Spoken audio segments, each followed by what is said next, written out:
syafaat Rasul engkau.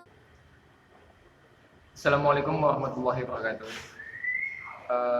Bertemu dengan saya Jimmy Iskandar dari program studi informatika. Dalam pertemuan kali ini kita akan membahas tentang ekonomi Islam.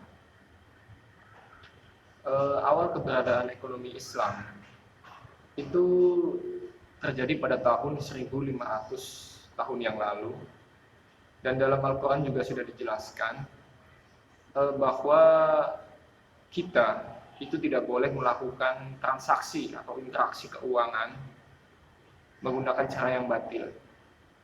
Itu dijelaskan dalam surat Al-Baqarah ayat 188. Kemudian yaitu tentang pengertian ekonomi Islam menurut para ahli tentunya. Yang pertama adalah menurut M. Akram Khan. Ilmu ekonomi Islam bertujuan untuk melakukan kajian tentang kebahagiaan hidup manusia yang dicapai dengan mengorganisasikan sumber daya alam. Yang kedua yaitu menurut Muhammad Abdul Manan. Menurut Manan, ekonomi Islam itu pengetahuan sosial yang mempelajari masalah ekonomi tentunya yang dilalui oleh nilai-nilai Islam. Pokoknya dalam konteks ini itu semuanya itu masuk ke dalam syariat Islam seperti itu. Yang ketiga menurut para ahli yaitu menurut Umar Kapra. Menurutnya ekonomi Islam itu adalah pengetahuan yang membantu upaya realisasi kebahagiaan manusia yang berada dalam koridor yang mengacu pada pengajaran Islam. Yang keempat yaitu menurut Muhammad Natullah As-Siddiq. Menurut As-Siddiq, di sini dia menjelaskan bahwa ekonomi Islam itu respon pemikiran Muslim terhadap tantangan ekonomi pada masa tertentu yang dibantu oleh Al-Quran dan Sunnah. Kemudian menurut Khursyid Ahmad, ilmu ekonomi Islam adalah sebuah usaha sistematis untuk memahami masalah-masalah ekonomi manusia secara relasional dalam perspektif Islam. Jadi bisa disimpulkan menurut para ahli, itu semua dalam ekonomi Islam itu masuk ke dalam konteks syariah. Seperti itu ya. Sistem ekonomi Islam kontras dengan sistem ekonomi kapitalis, yaitu sekulerisme. Sistem sekulerisme ini adalah sistem jalan tengah di antara kedua belah pihak. Selain sistem sekulerisme, ada juga sistem paradigma. Nah, paradigma di sini itu berkaitan dengan kepemilikan, pemanfaatan kepemilikan dan distribusi kekayaan seperti itu. Maka dalam Islam tidak diizinkan seperti bisnis pelacuran karena telah diharamkan oleh syariat. Ada juga mekanisme non-ekonomi. Mekanisme non-ekonomi ini adalah mekanisme yang berlangsung tidak melalui aktivitas produktif, tetapi melalui aktivitas non-produktif. Misalnya dengan pemberian hibah, pemberian zakat, dan lain-lain.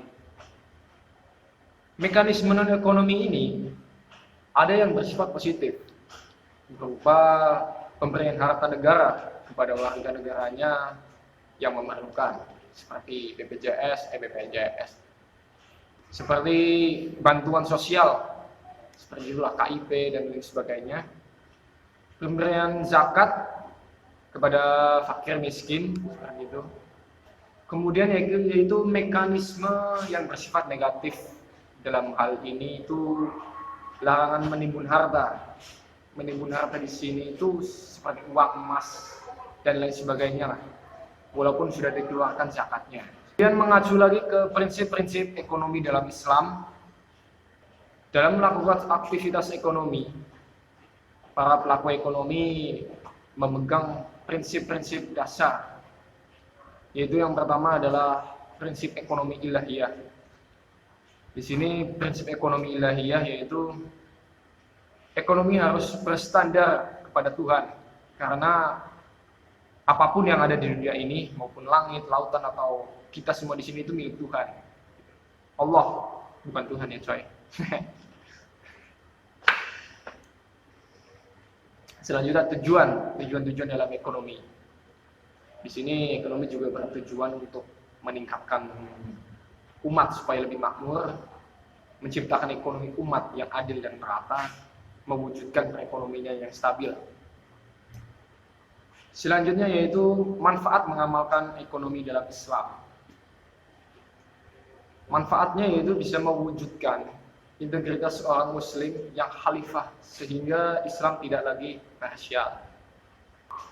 Menetapkan dan mengamalkan ekonomi Islam melalui bank Islam. Yang ketiga yaitu ekonomi bersifat ibadah. Bisa bersifat ibadah gitu kan. Kita mengamalkan syariat-syariat Islam, jual beli dengan transaksi Islam, itu juga bisa jadi amal atau ibadah kita selain ibadah-ibadah yang lain. Dan ada banyak lagi manfaat-manfaat yang lain tentunya. Dan mungkin cukup sekian sampai di sini. Kurang lebihnya saya mohon maaf. Dari saya sekian. Wallahumma muwaffiq ila aqwamit thariq. Wassalamualaikum warahmatullahi wabarakatuh. Salawat kami lantunkan agar mendapat syafaat Rasul.